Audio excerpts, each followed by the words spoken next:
हे दोस्तों, कैसे हैं आप। उम्मीद करता हूं आप अच्छे होंगे। मैं हूं विनोद राज। स्वागत है ट्रिकी हिंदी साहित्य चैनल में।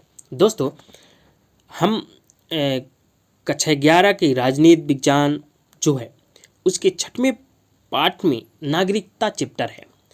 तो नागरिकता चैप्टर पढ़ने से पहले हमें भारतीय संविधान में नागरिकता के बारे में क्या उल्लेख है उसको पढ़ना बहुत ज़रूरी है, क्योंकि हम भारत के नागरिक हैं और भारत की नागरिकता के बारे में क्या क्या वर्णन है संविधान में उसको पढ़ना हमारे लिए बहुत ज़रूरी है।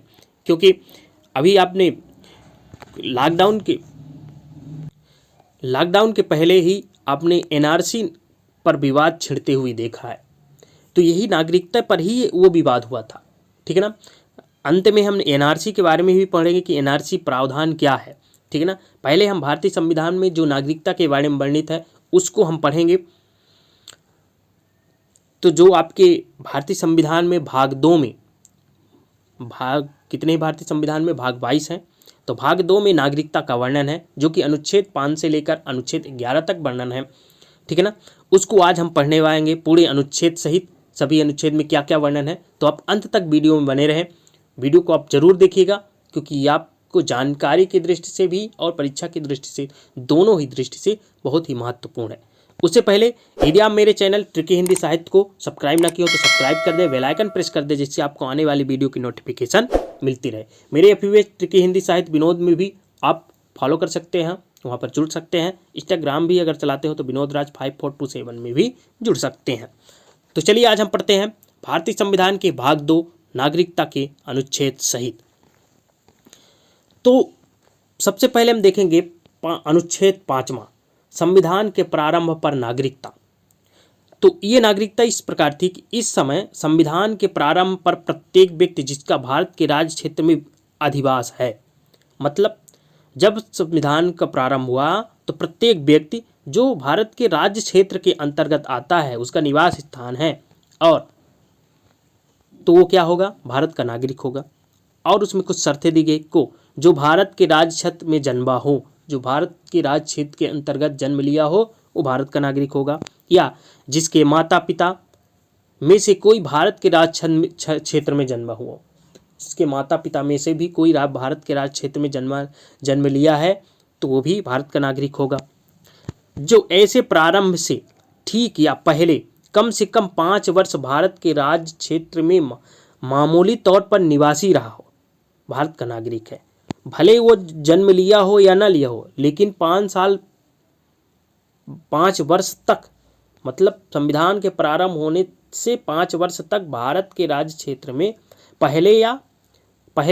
ठीक पहले, मतलब कह रहा भारत जो ये संविधान लागू हुआ उसके ठीक पहले 5 वर्ष तक भारत के राज्य क्षेत्र में मामूली तौर पर रहा हो, चाहे उसका निवास स्थान रहा हो चाहे ना रहा हो, तो भी वो भारत का नागरिक होगा। ये अनुच्छेद 5 में वर्णित है। अनुच्छेद 6 में जो है, पाकिस्तान से भारत का प्रवर्जन करने वाले कुछ व्यक्तियों को नागरिकता का अधिकार। इसका तात्पर्य हुआ अनुच्छेद 5 में किसी बात के होते हुए भी कोई व्यक्ति जिसने ऐसे राज्य क्षेत्र से जो इस समय पाकिस्तान के अंतर्गत आता है, भारत के राज्य क्षेत्र को प्रवर्जन करता किया है, इस संविधान के प्रारंभ पर भारत का नागरिक समझा जाएगा। यानी कि मतलब वो पाकिस्तान में अगर भारत का विभाजन हुआ तो ऐसा कोई क्षेत्र जो भारत पाकिस्तान के अंतर्गत आता है, लेकिन वो पाकिस्तान के क्षेत्र से भारत की ओर आ गया है, तो वो भी भारत का नागरिक समझा जाएगा, ठीक है ना। इसमें कुछ शर्त दिया है, यदि वह अथवा उसके माता पिता में से कोई अथवा उसके पितामह पितामही या मातामही में से कोई मूल रूप से यथा अधिनियमित भारत शासन अधिनियम 1935 में परिभाषित भारत में जन्मा था, और दूसरा तो भारत का नागरिक होगा जन्म लिया हो तो, कोई भी, चाहे माता पिता या पिता दादा दादी परदादा परदादी, ठीक है ना। और इधर माता पक्ष से नाना नानी के माता पिता। दूसरा इसमें है, जबकि वह व्यक्ति ऐसा है जिसने 19 जुलाई 1948 से पहले इस प्रकार प्रवर्जन किया है, तब यदि वह अपने प्रवर्जन की तारीख से भारत के राज्य क्षेत्र में मामूली तौर से निवास रहा है, तो भी भारत का नागरिक माना जाएगा। डेट ध्यान रखिएगा, 19 जुलाई 1948 से पहले ही वो भारत में आकर रहने लगा तो वो भारत का नागरिक माना जाएगा। ओके, नेक्स्ट जो इसमें है, जबकि वह व्यक्ति ऐसा है जिसने 19 जुलाई 1948 या उसके पश्चात इस प्रकार प्रवर्जन किया है, तब यदि वह नागरिकता प्राप्ति के लिए भारत डोमिनियन की सरकार द्वारा विहित प्रारूप में और रीति से इसके द्वारा इस संविधान के प्रारंभ से पहले ऐसे अधिकारी को जिसे उस सरकार ने इस प्रयोजन के लिए नियुक्त किया है आवेदन किए जाने पर उस अधिकारी द्वारा भारत का नागरिक रजिस्ट्रीकृत कर लिया जाता है। मतलब वो नागरिकता के लिए आवेदन जमा किया है, चाहे वो पहले से ही रहता हो तो उसको भारत की नागरिकता दी जाएगी। परंतु यदि कोई व्यक्ति अपने आवेदन की तारीख से ठीक पहले कम से कम 6 मास भारत के राज्य क्षेत्र में निवास नहीं रहा है तो वह इस प्रकार रजिस्ट्रीकृत नहीं किया जाएगा। यानी कि वो आवेदन जिस दिन कर रहा है उसके पहले 6 महीने पहले से ही न रहता रहा हो तो उसको नागरिकता फिर नहीं दी जाएगी। ओके, सातवां अनुच्छेद जो है, पाकिस्तान को प्रवर्जन करने वाले कुछ व्यक्तियों के नागरिकता के अधिकार।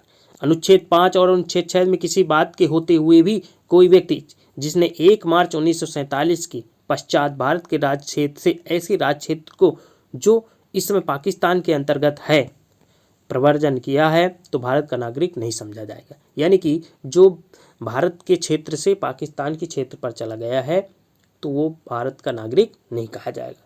परंतु इस अनुच्छेद की कोई बात ऐसे व्यक्ति को लागू नहीं होगी जो ऐसे राज्य क्षेत्र को जो इस समय पाकिस्तान के अंतर्गत आता है प्रवर्जन करने के पश्चात भारत के राज्य क्षेत्र को ऐसी अनुज्ञा के अधीन लौट आया है जो पुनर्वास के लिए या स्थायी रूप से लौटने के लिए किसी विधि के प्राधिकार द्वारा या उसके अधीन दी गई है, और प्रत्येक ऐसे व्यक्ति के बारे में अनुच्छेद 6 के खंड खा के प्रयोजनों के लिए यह समझा जाएगा कि उसने भारत के राज्य क्षेत्र को 19 जुलाई 1948 के पश्चात प्रवर्जन किया है। तात्पर्य यह हुआ कि ऐसे व्यक्ति जो अभी भी क्या है पाकिस्तान के क्षेत्र में रह रहा है लेकिन वो अगर आना चाहता है कब 19 जुलाई 1948 के पहले आ गया है तो उसको मतलब ऐसा उसमें ये लागू नहीं होगा, उसके भारत को नागरिकता दिया जाएगा। लेकिन यदि वो भारत के क्षेत्र से छोड़कर चला गया है, पाकिस्तान के क्षेत्र में रह रहा है 19 जुलाई 1948 के बाद, ठीक है ना, तो वो क्या कहलाएगा, भारत का नागरिक, उसे नागरिकता नहीं मिलेगी।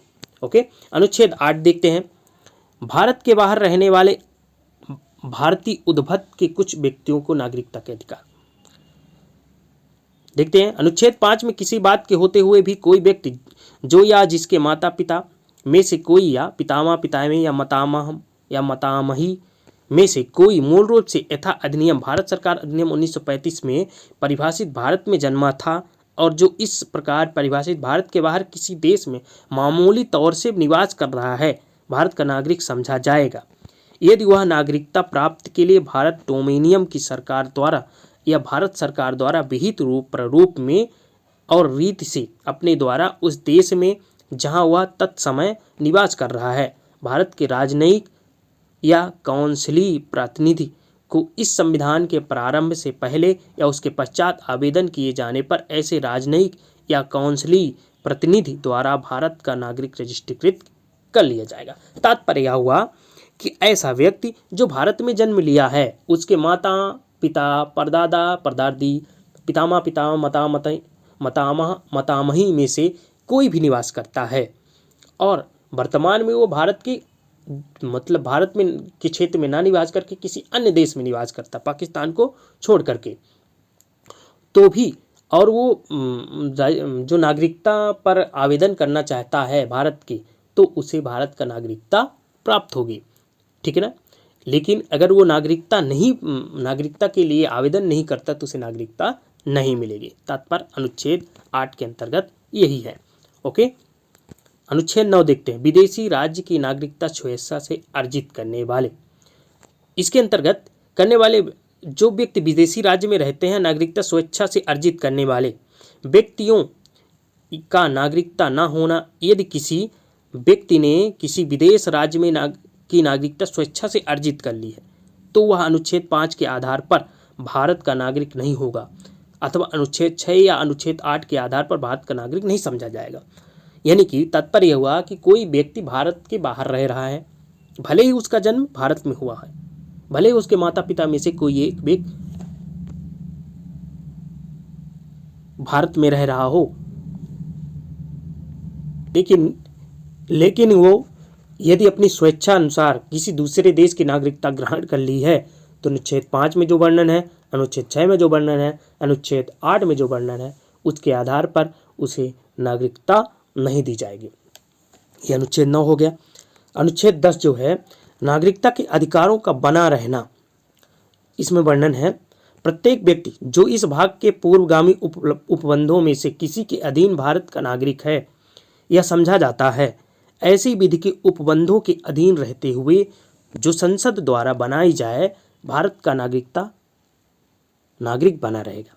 यानी तात्पर्य यह हुआ कि ऐसा व्यक्ति जो पूर्वगामी उपबंधों में से किसी के अधीन भारत का नागरिक है, जितने भी पूर्व वर्णन है अनुच्छेद, उनमें से किसी के अधीन भारत का नागरिक समझा जाता है।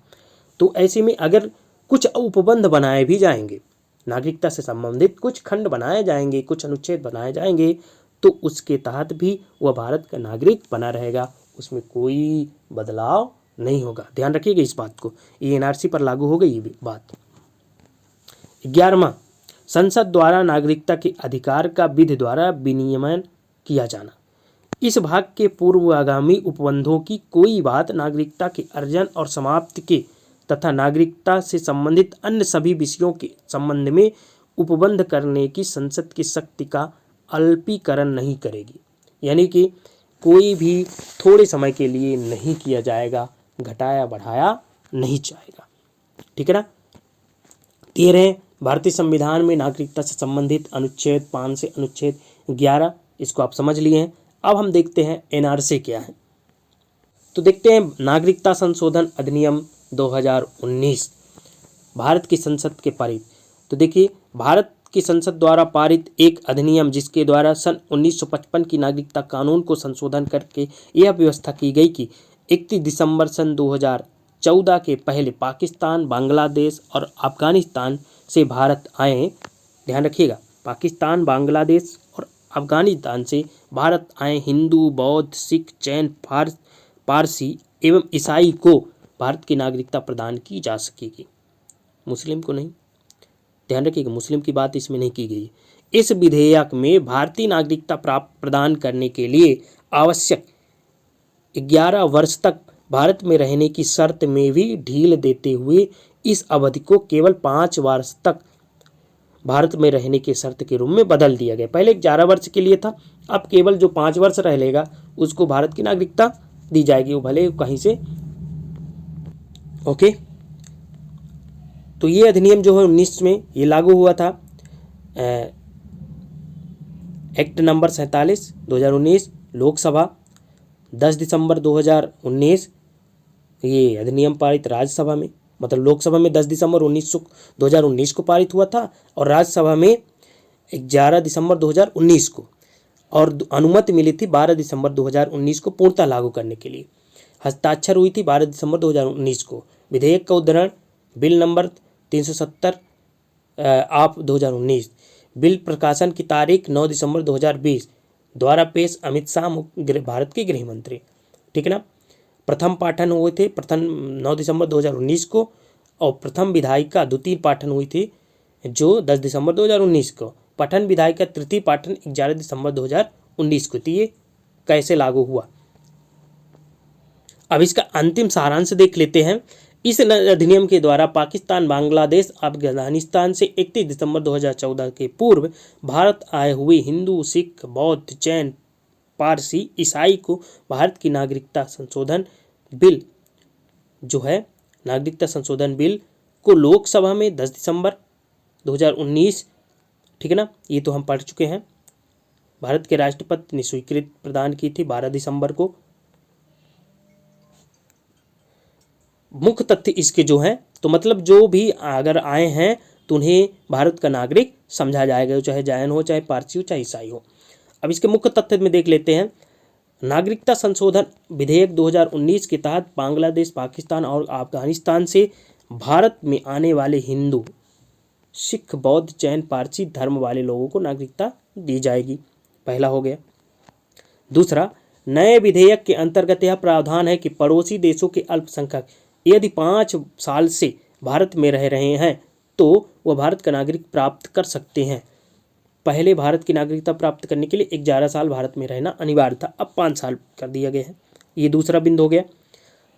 तीसरा बिंदु है, जो प्रवासी 31 दिसंबर 2014 से भारत में अवैध रूप से रह रहे हैं अब भारतीय नागरिकता हेतु आवेदन कर सकते हैं।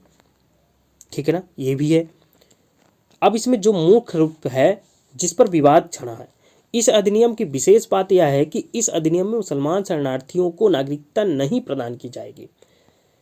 इसके पीछे यह कारण है कि उक्त देश इस्लामी देश है और मुस्लिम बहुल है, ये इसका मुख्य कारण हुआ। तो ये रहे नागरिकता संशोधन बिल जो 2019 में पारित किया गया, जिसे एनआरसी कहा जाता है। उम्मीद करता हूँ ये वीडियो आपको समझ में आ गई होगी। यदि वीडियो समझ में आ गई हो तो वीडियो को लाइक जरूर करें, कमेंट्स करें, वीडियो को अपने दोस्तों तक शेयर जरूर करें, शेयर करना ना भूलें। यदि आप चैनल में पहली बार है, चैनल को सब्सक्राइब नहीं किया तो सब्सक्राइब कर दें, बेल आइकन प्रेस कर दें, जिससे आपको आने वाली वीडियो को नोटिफिकेशन मिलते रहे। मिलते हैं नेक्स्ट वीडियो में, तब तक अपना ख्याल रखिए, स्वस्थ रहिए, धन्यवाद।